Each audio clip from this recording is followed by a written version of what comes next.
Comment passer de ça à ça en moins de 30 secondes? Hey, salut, c'est Major Mouvement, j'espère que tu vas bien mon petit YouTube. À l'heure où on enregistre, on est bientôt 900 000 sur cette page YouTube. C'est quand même assez hallucinant. C'est pas vrai du tout. Au moment où je tourne cette vidéo, on vient de passer le cap des 800 000. Je suis en train de me chauffer.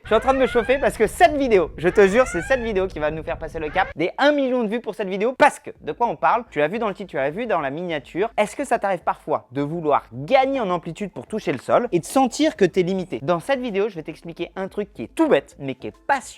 Tout bête, j'ai crassé un postillon, je pense, de la taille de l'Aqua Boulevard. Sache que d'ailleurs, j'ai fait toute mon enfance à l'Aqua Boulevard. J'ai vécu mes best moments à l'Aqua Boulevard dans la piscine à vagues. Et j'y suis retourné un peu quand j'avais 25 ans. Il faut pas en fait retourner dans des trucs que tu as connus gamin qui adultes n'ont pas changé. C'est pas bien, faut pas faire ça en fait. Cette vidéo est sponsorisée par l'Aqua Boulevard de Paris. Paris 15e et vous accueille évidemment avec son cinéma 3D, son fleuriste et ses piscines à boules. Un truc qui est tout bête qui va te permettre de comprendre pourquoi certaines structures anatomiques très proches t'empêchent de te pencher en avant et comment tu peux les travailler. Donc il y a deux structures qui sont hyper proches. Les ischio-jambiers qui partent de la base de l'ischion, qui descendent sur la face postérieure de la cuisse et qui vont s'insérer à la face postérieure de la jambe. Le rôle des ischio-jambiers, c'est de faire extension de jambe et flexion de genou. Principalement, c'est surtout les muscles lors de la course, lorsque tu vas tendre la jambe grâce au droit fémoral et au psoas, flexion de hanche, extension de genou grâce au droit fémoral, lorsque tu vas venir griffer le sol pour un sprint, qui vont être vraiment explosifs pour justement mettre de l'explosivité, mettre de la vitesse. C'est pour ça que tu regarderas, les sprinteurs ont souvent à la fois des très gros quadris, mais surtout des ischio-jambiers énormes et des fessiers énormes. Structure postérieure de la jambe et de la cuisse. Mais il y a une autre structure, parce que souvent les gens, quand ils se penchent en avant, ils pensent qu'ils ont du mal à descendre à cause des ischios raides, mais il y a une autre structure qui est très proche, c'est le nerf sciatique. Le nerf sciatique, il sort,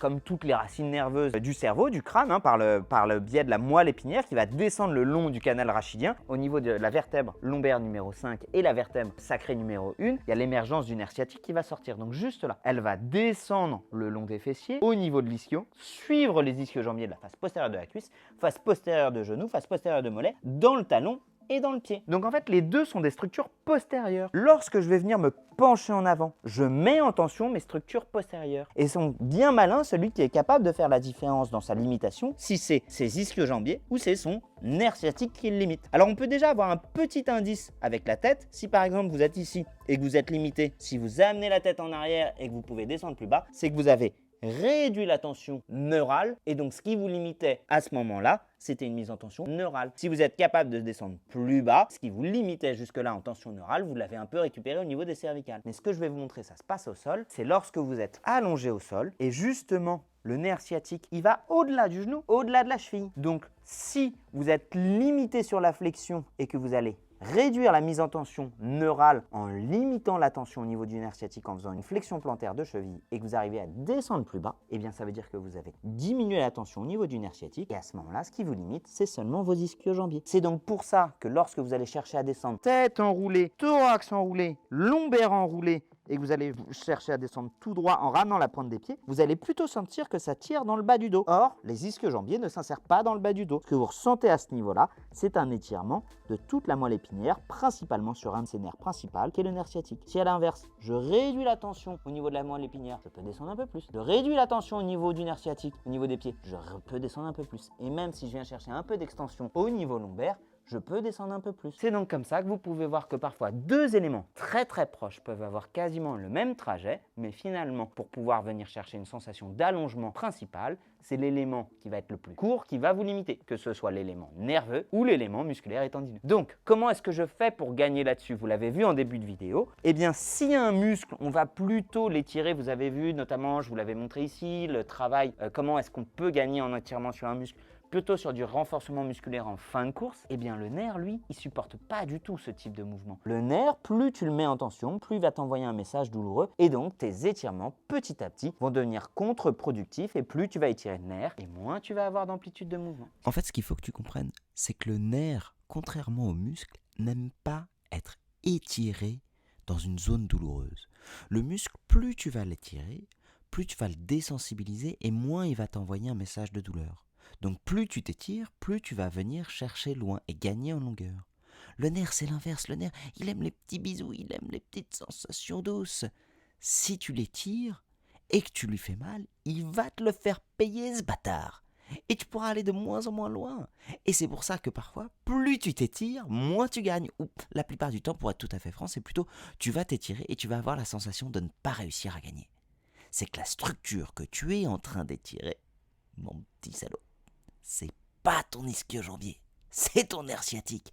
Et ton nerf sciatique, lui, ce qu'il aime, c'est les petits glissements. C'est écouter du Barry White bien tranquille au coin du feu en se faisant des petits glissements tout en douceur.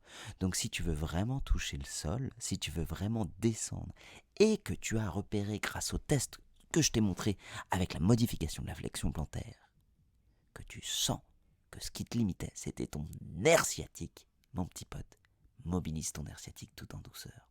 Mets-toi ton petit CD de Barry White et au passage, tu verras que ça diminuera peut-être ta douleur sciatique. Ne me dis pas merci, moi-même, j'aime beaucoup la douceur.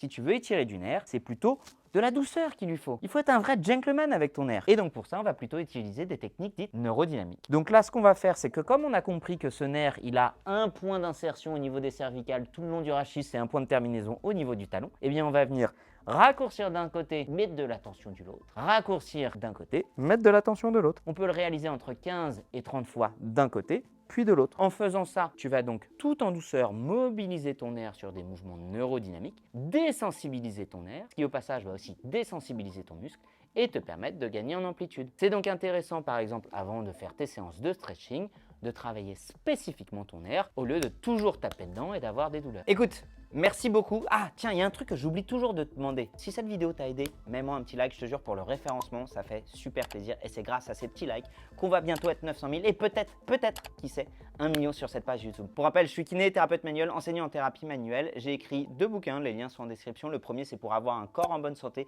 Le deuxième, c'est 55 douleurs que tu seras peut-être amené à croiser dans ta vie. Je ne te le souhaite pas, mais si jamais ces douleurs apparaissent, tu auras toutes les solutions directement dans mon nouveau livre. Écoute, je te remercie, je te souhaite une très bonne fin de journée. Si jamais tu veux voir d'autres vidéos, je t'invite à regarder celle-ci sur étirement versus mobilité. Quelle est la différence entre les étirements et la mobilité?